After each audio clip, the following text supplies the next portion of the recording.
CM Revanth రెడ్డికి AICC అధ్యక్షులు Mallikarjuna Kharge phone చేశారు. అగ్ని ప్రమాద ఘటనపై వివరాలు అడిగి తెలుసుకున్నారు. స్పాట్ కు మంత్రులు వెళ్లారని సీఎం రేవంత్ ఖర్గేకు వివరించారు. అన్ని సహాయక చర్యలు చేపట్టామని సీఎం అయితే ఖర్గేకు వివరించారు.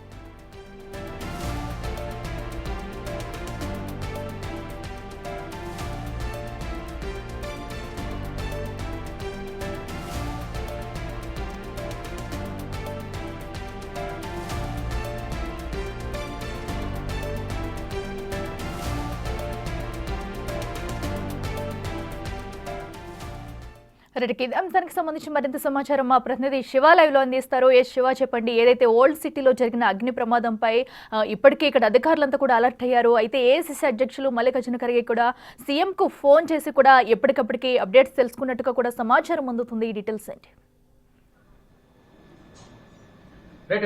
హైదరాబాద్ లో ఘోర అగ్ని ప్రమాదం సంభవించింది. ఇటు వీర్ హౌస్ పోలీస్ లోని గుల్జార్ హౌస్ లో ఈ ప్రమాదం చోటు చేసుకోవడంతో గ్రౌండ్ ఫ్లోర్ లో ఈ అగ్ని ప్రమాదం సంభవించింది. పై ఫ్లోర్ వరకు కూడా మంటలు వ్యాపించిన నేపథ్యంలో దాదాపు ఇప్పటి వరకు ప్రాణ నష్టం అనేది భారీగా జరిగిందని తెలుస్తుంది. దాదాపు 17 మందికి పైగా చెందారు. మిగతా వారు కొంతమంది గాయాల పాలయ్యారు. వారందరి పరిస్థితి కూడా కొంతమంది పరిస్థితి విషమంగా ఉంది. వారందరికీ ప్రజెంట్ ట్రీట్మెంట్ అందుతున్న పరిస్థితి కనిపిస్తుంది. ఎప్పటికప్పుడు ఇటు తెలంగాణ సీఎం రేవంత్ రెడ్డికి కాంగ్రెస్ పార్టీ జాతీయ అధ్యక్షులు ఫోన్ చేసి సమాచారం తెలుసుకుంటున్నారు. ప్రజెంట్ సిచ్యువేషన్ ఏ విధంగా ఏంటి అనే దానిపై కూడా ఆయన వివరాలను తెలుసుకుంటున్నారు. ఇటు రేవంత్ రెడ్డి కూడా మొత్తం అధికారులను సమన్వయం చేసుకుంటూ సహాయ చర్యలు కొనసాగిస్తున్నట్టు తెలిపారు.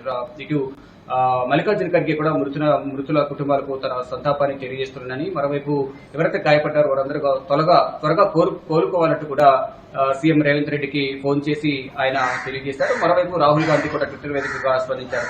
ఎవరైతే అగ్ని ప్రమాదం వల్ల చనిపోయిన వారి కుటుంబాలకు సంతాపం వ్యక్తం చేస్తున్నారు. ఇది చాలా బాధాకరమైన విషయం. అనేక మంది గాయపడ్డారు. అనేక మంది మృతి చెందిన వార్త విని చాలా దిగ్భ్రాంతి చెందారంటూ కూడా రాహుల్ గాంధీ కూడా ట్వీట్ చేశారు. ప్రధాని నరేంద్ర మోడీ కూడా ట్వీట్ చేసిన పరిస్థితి పిఎంఓ నుంచి ట్వీట్ చేశారు. ఇటు మృతి చెందిన వారికి 2 లక్షలు, అలాగే గాయపడిన వారికి 50,000 రూపాయలు ఎక్స్గ్రేషియా ప్రధాని నరేంద్ర మోడీ ప్రకటించారు. ఇటు రాహుల్ గాంధీ, ఖర్గే, ఇటు ప్రధానమంత్రి ఎవరికి వారు అటు ప్రధాని నరేంద్ర మోడీ కిషన్ రెడ్డికి ఫోన్ చేసి వివరాలు ఆరోపిస్తున్నారు. ఇటు రాహుల్ గాంధీ, మరోవైపు మల్లికార్జున ఖర్గే, ఇటు కాంగ్రెస్ పెద్దలు, తెలంగాణ కాంగ్రెస్ నాయకులను ఫోన్ చేసి వివరాలు అడిగి తెలుసుకున్న పరిస్థితి కనిపిస్తుంది. సహాయక చర్యలు వేగవంతం చేయాలి.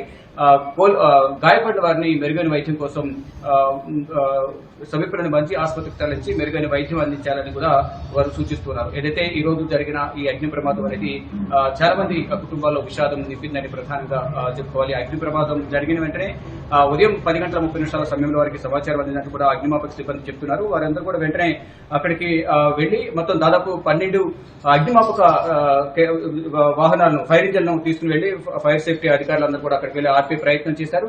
ఎవరైతే వివిధ ఫ్లోర్లలో ఉన్నారో వారందరూ కూడా సురక్షితంగా బయటకు తీసుకొచ్చినప్పటికీ కూడా అప్పటికే మంటలు భారీగా వ్యాపించిన నేపథ్యంలో చాలా వరకు ప్రాణ నష్టం అనేది జరిగింది. కానీ ఆస్తి నష్టానికి సంబంధించి ఇప్పటి వరకు కూడా ఎటువంటి అంచనా అయితే వేయలేదు. మొత్తం భవనంలో అంటే గ్రౌండ్ ఫ్లోర్ ప్లస్ 2 ఫ్లోర్స్, మొత్తం 3 ఫ్లోర్స్ ఉన్నట్లు కూడా తెలుస్తోంది.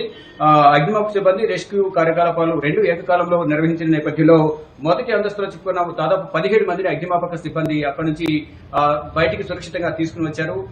మొత్తం 12 రెస్క్యూ సిబ్బందితో పాటు ఇటు అగ్నిమాపక యంత్రాలు కూడా సంఘటన స్థలానికి చేరుకుని మంటలను అదుపు చేశారు. కానీ అప్పటికే జరగాల్సిన నష్టం అంతా కూడా జరిగిపోయినట్టు కూడా తెలుస్తోంది. మొత్తంగా ఇప్పుడైతే కేసు నమోదు చేసి దర్యాప్తు అయితే కొనసాగిస్తున్న పరిస్థితి కనిపిస్తుంది. గుల్జారా హౌస్ లో ఇటువంటి ప్రమాదం జరగడం పట్ల ఖర్గే ఎప్పటికప్పుడు వివరాలను అడిగి తెలుసుకుంటున్నారు.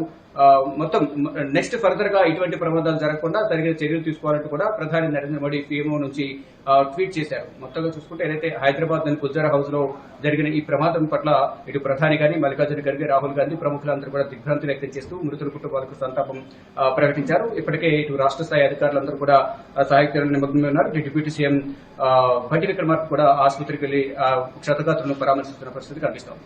అఖిల.